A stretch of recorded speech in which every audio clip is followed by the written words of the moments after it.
Hai, yuk belajar bersama Ibu Cica. Assalamualaikum warahmatullahi wabarakatuh. Hai, ketemu lagi dengan saya Ibu Cica dalam pelajaran kimia. Kali ini kita akan membahas mengenai hukum dasar kimia. Di sini ada 5 hukum dasar yang akan kita bahas. Yang pertama adalah hukum Lavoisier, lalu ada hukum Proust, kemudian ada hukum Dalton, lalu ada hukum Gay-Lussac, dan yang terakhir adalah hipotesis Avogadro. Untuk anak-anak ibu, silakan berdoa menurut kepercayaan masing-masing agar diberikan kemudahan dalam memahami materi kali ini. Dan seperti biasa, jangan lupa like, share, and subscribe my channel. Dan jangan lupa juga kamu bunyikan lonceng notifikasimu agar tidak ketinggalan video-video berikutnya. Terima kasih ya. Hukum yang pertama adalah hukum kekekalan massa atau hukum Lavoisier. Hukum ini dikemukakan oleh seorang ilmuwan bernama Antoine Laurent Lavoisier.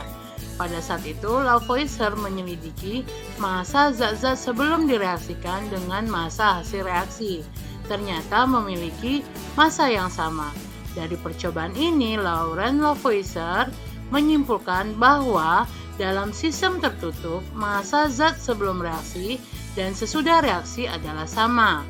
Sehingga secara umum, ketika zat A ditambah zat B menghasilkan zat C, maka massa A ditambah massa B akan sama dengan massa C. Kita lihat contoh berikut. Berikut ini tabel reaksi antara tembaga dan belerang yang menghasilkan tembaga 2 sulfida. Berdasarkan hukum kekekalan massa, lengkapilah tabel berikut ini.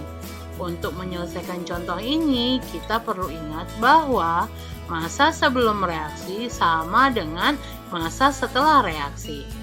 Nah, untuk soal yang pertama, untuk mengetahui massa belerang, maka kita bisa mengurangi massa sesudah reaksi yaitu tembaga 2 sulfida dengan massa tembaga yang akan direaksikan. Didapat massa belerang sebanyak 0,12 gram. Lalu soal kedua, untuk mengetahui massa tembaga 2 sulfida yang akan dihasilkan dari 0,3 gram tembaga direaksikan dengan 0,15 gram belerang, didapat massa tembaga 2 sulfida yang akan dihasilkan adalah 0,45 gram. Kita tambahkan saja ya. Lalu soal yang ketiga sama dengan soal pertama. Untuk mendapatkan massa tembaga yang akan direaksikan, kita mengurangi massa zat sesudah reaksi dengan massa belerang yang akan direaksikan. Didapat massa tembaga yang akan direaksikan sebanyak 0,4 gram. Dan soal terakhir, untuk mengetahui massa tembaga 2 sulfida yang dihasilkan dari reaksi 0,6 gram tembaga dan 0,4 gram belerang, didapat massa tembaga 2 sulfidanya adalah 1 gram. Nah, untuk menyelesaikan soal hukum kekekalan massa sudah bisa ya. Diingat saja, massa sebelum reaksi harus sama dengan massa setelah reaksi. Kita masuk pada hukum yang kedua. Hukum kedua adalah hukum perbandingan tetap atau hukum Proust. Hukum ini dikemukakan oleh seorang ilmuwan bernama Joseph Louis Proust. Proust menyatakan bahwa perbandingan massa unsur-unsur yang menyusun suatu senyawa selalu tetap. Secara umum, ketika unsur A dan unsur B membentuk senyawa C, maka perbandingan massa A dan massa B selalu tetap untuk membentuk senyawa C. Untuk lebih jelasnya, kita lihat contoh berikut ini.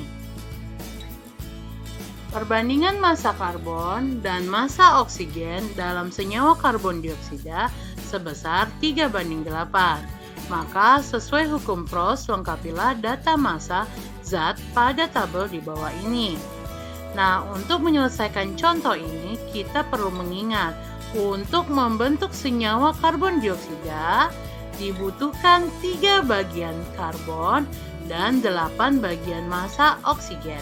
Kalau kita gramkan, untuk membuat karbon dioksida ini kita butuh 3 gram karbon dan 8 gram oksigen. Nah, kita lihat nih contoh yang pertama. Terdapat 3 gram karbon dan 8 gram oksigen. Ini sudah sesuai dengan perbandingan ya, 3:8. Maka senyawa CO2 yang terbentuk adalah 11 gram. Kita tambahkan saja 3 ditambah 8, jadi 11 gram. Karena semuanya bereaksi, maka tidak ada sisa reaksi baik karbon maupun oksigen. Lihat contoh kedua, 4 gram karbon dan 8 gram oksigen. Nah, di sini kita lihat lagi perbandingannya. Untuk oksigen sudah benar nih, ada 8 bagian, tetapi karbonnya ada 4 gram, yang dibutuhkan hanya 3. Maka CO2 yang terbentuk kalau sesuaikan dengan perbandingan adalah 11 gram. Nah, 8 terpakai semuanya. Kalau karbon tadi 3, maka akan ada sisa karbon sebanyak 1 gram. Nah, sekarang lihat lagi. Diketahui massa CO2-nya. Lalu di sini terdapat sisa reaksi yaitu oksigennya 1 gram. Artinya di sini karena tidak ada karbon yang tersisa, maka bagian karbon yang bereaksi adalah 3. Nah, sedangkan oksigen dia bersisa 1, dia dibutuhkan 8 tapi sisa 1, sehingga didapatlah 3 gram karbon yang akan bereaksi dengan 9 gram oksigen. Makanya didapat 11 gram dengan sisa oksigen 1 gram. Sudah bisa ya untuk ini ya. Yuk kita lihat lagi nih. Untuk karbon ada 6 gram. Untuk oksigen ada 10 gram. Nah, kita lihat lagi perbandingannya. Berarti untuk membuat CO2 ada 3 bagian karbon, 8 bagian oksigen. Nah, untuk karbon ada 6. Udah bisa 2 bagian ya, karena untuk 1 itu dia cuma 3. Ini ada 6, berarti bisa bikin 2. Tetapi oksigennya cuma 10, nggak cukup. Karena 1 bagian itu 8 untuk oksigen. Maka CO2 yang terbentuk ketika karbon dioksida 6 gram dan 10 gram oksigen direaksikan, didapatlah CO2 tetap 11 gram. Sesuai dengan perbandingan ini. Nah, dilihat perbandingannya. Karena hanya 1 bagian yang terbentuk, maka akan ada sisa karbon sebanyak 3 gram. Ini 6 ya, tadi dipakai 3, jadi ada sisa. Sedangkan oksigen 10, dipakai 8, sisanya adalah 2. Nah, untuk soal terakhir ada CO2 yang terbentuk 11, artinya 3:8 ya, 11 gram ini. Lalu ada sisa karbonnya adalah 1,5, oksigennya adalah 1,5. Maka massa karbon yang akan direaksikan tadi 3, ada sisa 1,5, artinya dia 4,5 gram, betul. Kemudian kalau oksigen berapa? Ada sisa 1,5, maka dia 9,5 gram. Nah, di sini harus diingat lagi ya, perbandingan zat-zat yang akan direaksikan harus sama dan tetap ya, untuk membentuk suatu senyawa. Untuk contoh ini bisa dimahami ya. Kita masuk pada hukum yang ketiga. Hukum ketiga adalah hukum kelipatan perbandingan atau hukum Dalton. Hukum ini dikemukakan oleh ilmuwan bernama John Dalton. John Dalton menyimpulkan bahwa jika 2 jenis unsur dapat membentuk lebih dari 1 senyawa dan massa salah satu unsur tersebut sama atau tetap, maka perbandingan massa unsur yang lain dalam senyawa-senyawa tersebut merupakan bilangan bulat dan sederhana. Secara umum, ketika unsur A dan unsur B dapat membentuk 2 senyawa, contohnya senyawa 1 yaitu AB, senyawa 2 yaitu AB3. Nah, di sini perbandingan massa unsur A pada senyawa 1 dan senyawa 2 sama, yaitu 1:1. Maka perbandingan massa unsur B di senyawa 1 dan massa unsur B di senyawa 2 adalah bilangan bulat dan sederhana, yaitu 1:3. Nah, untuk lebih jelasnya kita lihat contoh berikut. Contohnya, Unsur karbon dan unsur oksigen dapat membentuk dua macam senyawa, yaitu CO dan CO2. Persentase unsur penyusun senyawa dijadikan dalam tabel berikut.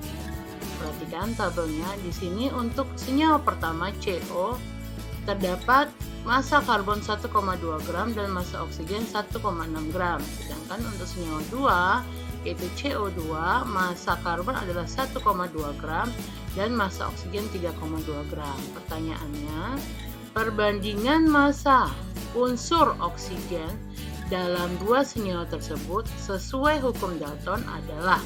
Jadi ditanya perbandingan massa unsur oksigen di dalamnya. Ingatkan, di dalam hukum Dalton ketika salah satu unsur perbandingan massanya sama, maka kita bisa dapat perbandingan massa unsur lainnya, yaitu bulat dan sederhana. Kita perhatikan di sini apa yang harus kita lakukan. Pertama, tentukan atom mana yang akan dibuat angka perbandingan tetapnya. Dan di sini biasanya itu adalah unsur yang pertama dan memiliki massa yang bisa perbandingannya tetap. Nah, di sini adalah karbon. Ya, kemudian biasanya oksigen itu jarang dibuat perbandingan. Nah, kita lihat di sini. Pada senyawa pertama yaitu CO, perbandingan massa C dan O adalah 1,2 banding 1,6. Nah, ini dia ya. Kemudian pada senyawa 2 yaitu CO2, perbandingan massa C dan O-nya adalah 1,2 banding 3,2. Dari hukum Dalton katanya, jika salah satu perbandingan massa unsurnya tetap itu, maka perbandingan unsur yang lain dapat kita ketahui yaitu bulat dan sederhana ya. Nah, di sini lihat perbandingan massa C-nya ini sama, 1 banding 2 banding 1,2. Kalau kita sederhana 1 banding 1, jadi dia sudah sama. Maka perbandingan massa unsur oksigen adalah yang ini, 1,6 banding 3,2. Tapi ingat, perbandingan massa unsur yang lainnya itu adalah bulat dan sederhana ya. Nah, ini kita bulatkan dan sederhanakan. Sama-sama kita bagi ya 1,6. Maka perbandingan oksigen di dalam kedua senyawa itu adalah 1 banding 2. Nah, bagaimana? Sudah bisa ya? Oke, kita masuk ke hukum berikutnya. Hukum berikutnya adalah hukum perbandingan volume atau hukum Gay-Lussac. Hukum ini dikemukakan oleh seorang ilmuwan bernama Joseph Louis Gay-Lussac. Hukum ini berlaku hanya untuk fase gas. Nah, 3 hukum tadi itu boleh berlaku untuk fase cairan maupun fase padatan. Untuk 2 hukum ke depan ini khusus untuk fase gas.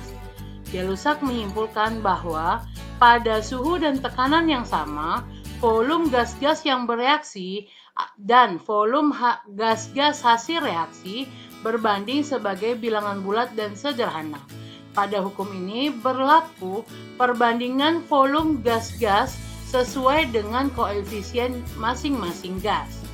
Ini juga berlaku suatu rumus di mana volume gas A berbanding dengan volume gas B sama dengan koefisien reaksi gas A per koefisien reaksi gas B.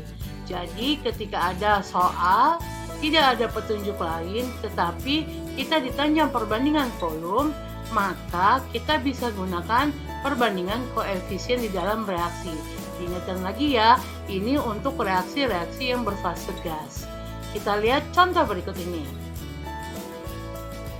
Menurut reaksi C2H4 gas ditambah O2 gas menghasilkan CO2 gas dan H2O gas. Pada suhu dan tekanan yang sama, tentukan perbandingan volume gas-gas yang bereaksi dengan gas-gas hasil reaksi. Nah, di sini tidak ada petunjuk soal selain suatu reaksi. Untuk menyelesaikannya ini, yang pertama kita lakukan adalah tulislah persamaan reaksi yang setara dulu. Kita lihat reaksi di contoh ini belumlah setara karena C di kiri 2, C di kanannya 1. Maka kita kita setarakan dulu ya. Nah, di kiri C-nya 2, di kanan C-nya 1. Maka supaya sama, di kanan kita kasih koefisien reaksi 2. Lalu H di kiri 4, H di kanan 2. Agar sama, di kanan kita beri koefisien reaksi 2. Sekarang O. Di kanan O, ini dia O, 2 kali 2 4 ditambah 1 kali 2 2, 4 tambah 2 6. sedangkan di kiri 2. Supaya sama-sama 6, maka koefisien reaksinya kita beri angka 3. Nah, kita lihat di sini persamaan reaksi kita sudah setara. Apa yang dilakukan kembali? Sesuai hukum Gay-Lussac, koefisien reaksi dapat digunakan sebagai perbandingan volume. Ingatkan tadi ya, di dalam Gay-Lussac berlaku perbandingan koefisien sama dengan perbandingan volume gas yang terlibat di dalam reaksi. Kita lihat lagi. Nah, di sini perbandingan koefisien C2H4 banding O2 banding CO2 banding H2O adalah, perhatikan, koefisien reaksi C2H4 adalah 1 ya, O2 3, CO2 2, dan H2O 2. Maka perbandingan koefisiennya adalah 1 banding 3 banding 2 banding 2. Selesai, lalu kita lihat kan, berarti perbandingan volume C2H4 berbanding volume O2 berbanding volume CO2 berbanding volume H2O bisa kita gunakan perbandingan koefisien mereka. Artinya perbandingan volume mereka adalah 1 banding 3 banding 2 banding 2. Kalau kita volumekan atau kita literkan, maka di dalam reaksi ini diperlukan 1 liter C2H4 dan 3 liter O2 menghasilkan 2 liter CO2 dan 2 liter H2O. Nah, bagaimana untuk contoh yang ini sudah bisa ya, ini yang sederhana. Sekarang ada contoh berikutnya. Gas hidrogen H2 direaksikan dengan gas oksigen O2 membentuk 8 liter uap air H2O. Reaksi tersebut diukur pada temperatur dan tekanan yang sama. Dengan persamaan reaksinya adalah sebagai berikut. 2H2 gas ditambah O2 gas menghasilkan 2H2O gas. Berapa liter gas hidrogen dan gas oksigen yang dibutuhkan pada reaksi tersebut? Nah, ini sama ya. Coba lihat, ini kita bisa gunakan hukum Gay-Lussac. Ini lihat, persamaan reaksinya adalah persamaan reaksi gas. Kemudian, nah kalau tadi soal tadi tidak ada diketahui salah satu volumenya. Kalau ini diketahui volume H2O yang terbentuk adalah 8 liter. Kita lihat penyelesaiannya.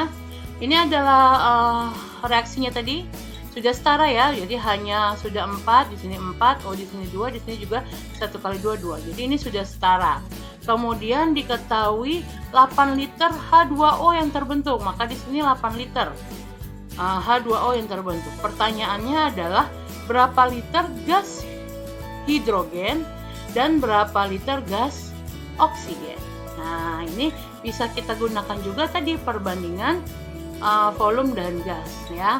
Di sini kita lihat ada volume gas A berbanding dengan volume gas B sama dengan koefisien reaksi gas A per koefisien reaksi gas B. Ingat, reaksi kita sudah setara. Yuk kita coba untuk volume H2. Berarti yang ditanya H2, ingat lagi basisnya adalah si H2O yang sudah diketahui volumenya ya. Maka rumusnya adalah volume gas H2 yang ditanya per volume gas H2O yang sudah diketahui datanya sama dengan koefisien reaksi gas H2 berbanding dengan koefisien reaksi gas H2O. Atau, nah ini jadinya, nah yang ditanya adalah ya, volume gas H2O sudah ada 8 liter, koefisien reaksi H2 ini dia 2, koefisien reaksi H2O adalah 2. Maka gas volume gas H2 sama dengan koef H2 per koef H2O dikali volume H2O. Dengan secara umumnya kita tuh bisa ingat seperti ini. Volume zat yang ditanya sama dengan koef zat yang ditanya per koef zat yang diketahui dikali volume zat yang diketahui. Ingat, tadi yang ditanya H2 ya, berarti H2 yang di sini, koef H2 yang di depan, di atas. Yang diketahui datanya adalah si H2O. Maka koef zat yang diketahui H2O di bawah sini ya. Kemudian volume zat yang diketahui adalah volume H2O. Sudah bisa ya untuk membolak-balikan rumus ya. Oke, kita masukin. Nah, Berarti volume gas H2, COFH2 tadi sini ya, ini 1, 2, COFH2O 2, kemudian volume H2O 8 liter. Jadi volume gas H2 adalah 8 liter. Itu untuk volume gas H2. Lalu volume O2 kita samakan tadi. Nah, volume gas O2 per volume gas H2O sama dengan koefisien reaksi gas O2 per koefisien reaksi gas H2O. Kita balikin lagi. Maka volume gas O2 adalah COFH2. O2 tadi berapa? 1 ya nih ya. Kemudian COFH2O 2, volume H2O adalah 8. Sehingga didapatlah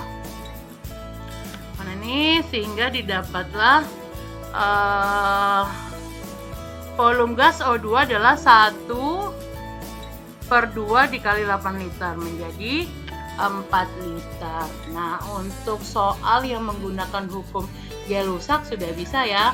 Yang pertama tadi tidak ada data volume, bisa kita gunakan data koefisien reaksi, perbandingan data koefisien reaksi.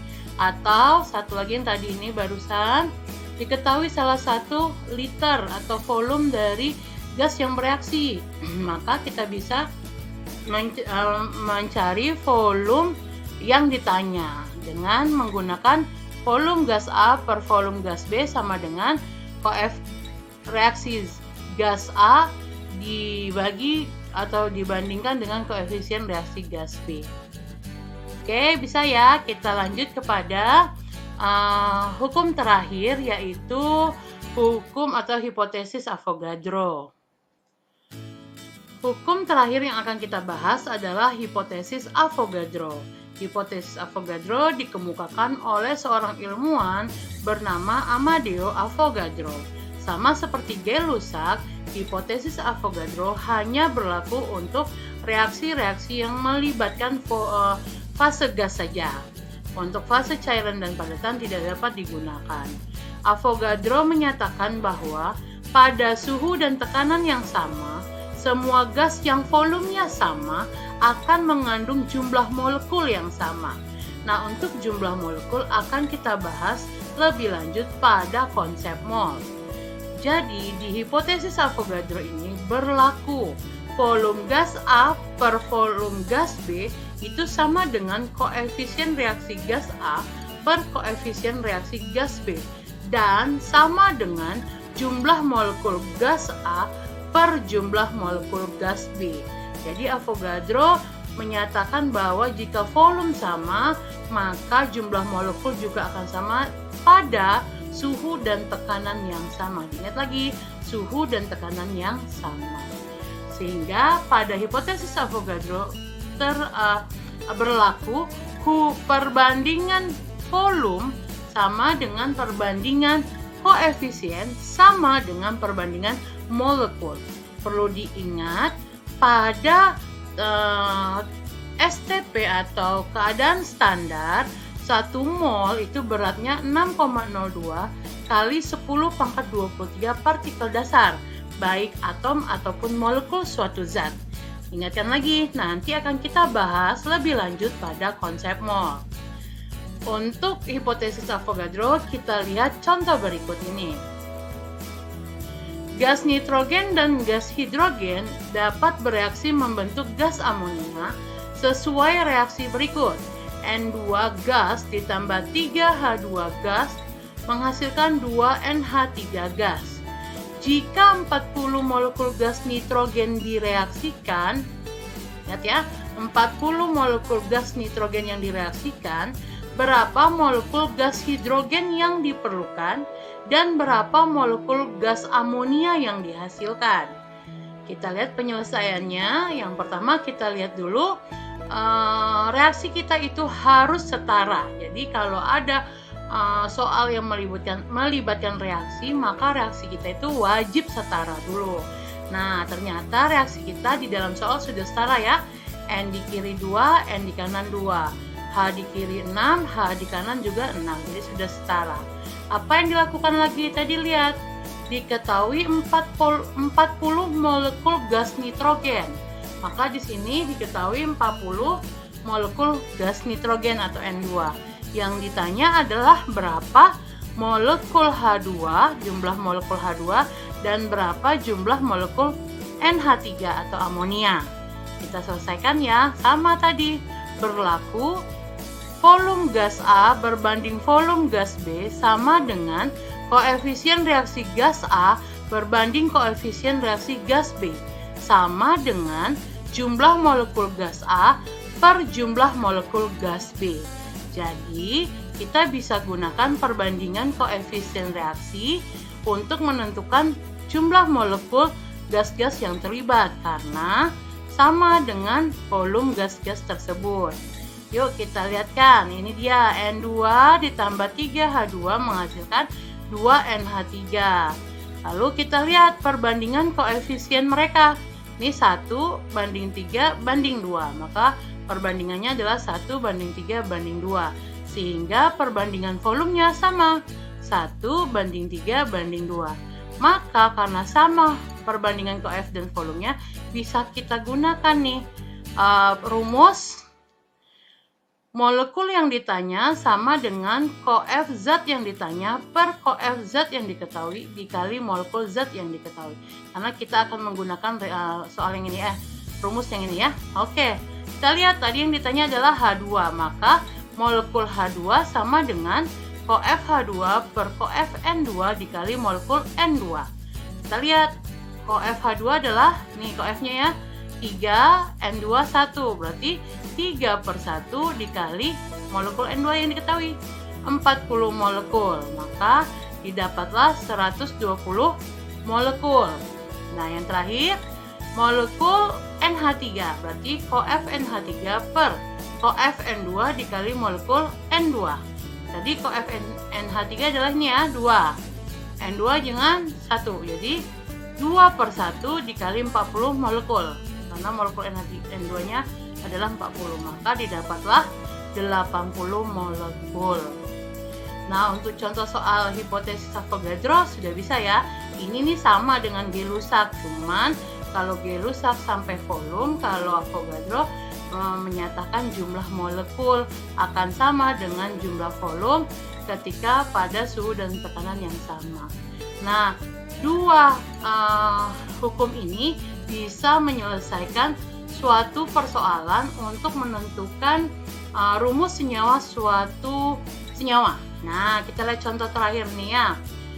10 ml gas nitrogen dan 15 ml gas oksigen tepat habis bereaksi, berarti bereaksi semuanya tanpa sisa, menjadi 10 ml gas oksida nitrogen, yaitu NXOY. Jadi suatu gas oksida nitrogen ini belum diketahui nih rumusnya apa. Ini yang ditanya. Menurut reaksi N2 gas ditambah O2 gas menghasilkan NXOY gas. Pertanyaannya, tentukanlah rumus kimia gas NXOY tersebut. Maka kita harus cari X sama Y-nya sehingga kita akan dapat rumus kimianya. Penyelesaiannya adalah seperti ini. Kita lihat dulu persamaan reaksi itu haruslah setara. Ini dia sudah setara. Oh ini di kiri kita lihat ya volume. Kita gunakan volume karena kita belum bisa pakai koefisien reaksi sendiri. Karena X dan Y tidak bisa kita gunakan sebagai standar. Jadi kita lihat volumenya, diketahui nih N2-nya 10 mili, oksigennya 15 mili, menghasilkan 10 mili NXOY. Maka karena ada perbandingan volume 10 banding 5 banding 10, ini kita sederhanakan, berarti sama-sama bagi 10 ya, 2 banding 3 banding 2. Ini adalah perbandingan volumenya. Maka perbandingan koefisiennya adalah kita masukkan, berarti ini untuk N2 koefisiennya 2, untuk O2 yaitu 3, dan untuk NXOY adalah 2. Sudah dapat perbandingan koefisien, kita gunakan perbandingan volume yang diketahui di soal. Nah, kita selesaikanlah. Nah, unsur N2 kita samakan kiri dan kanannya. Di kiri N2-nya 2 kali 2 4. Di kanan 2, ini ada X ya. Di X kali 2 berarti 2X. Maka 4 sama dengan 2X, maka X sama dengan 4 bagi 2, maka X-nya 2. Sekarang O. O di kiri ini 2 kali 3, 6. Di kanan O-nya Y kali 2, 2Y. Maka 6 sama dengan 2Y. Dan Y didapat 6 bagi 2 yaitu 3. Didapat nih X-nya 2, Y-nya 3. Kita masukkan ke NXOY. Berarti NXOY, X-nya tadi berapa? 2, O-nya 3. Sehingga didapat X-nya 2, Y-nya 3. Maka rumus senyawa kimia oksida nitrogen ini adalah N2O3. Nah, bagaimana? Sudah bisa ya? Kalau ini tadi, kalau 2 soal tadi, ini koefisien reaksinya diketahui. Sekarang nggak diketahui koefisien reaksi, tapi diketahui perbandingan volume. Bisa kita gunakan juga. Kita dapat perbandingan volume, kita gunakan sebagai perbandingan koefisien reaksi untuk sebagai penentuan rumus kimia suatu gas yang ditanya. Bagaimana untuk hukum dasar? Sudah bisa ya? Kita sudah membahas 5 hukum dasar. Apa itu? Yang pertama, hukum Lavoisier, lalu hukum Proust, kemudian ada hukum Dalton, lalu ada hukum Gay-Lussac, dan yang terakhir ini adalah hipotesis Avogadro. Nah, hari ini sampai di sini dulu untuk materi kita. Kita ketemu minggu depan ya dengan materi berikutnya. Dan untuk tugas akan Ibu upload di classroom kita nanti pagi. Oke? Thanks for watching ya. Ketemu lagi minggu depan dengan materi-materi berikutnya. Tetap sehat dan tetap semangat belajar dari rumah. Ketemu minggu depan. Assalamualaikum warahmatullahi wabarakatuh. Bye.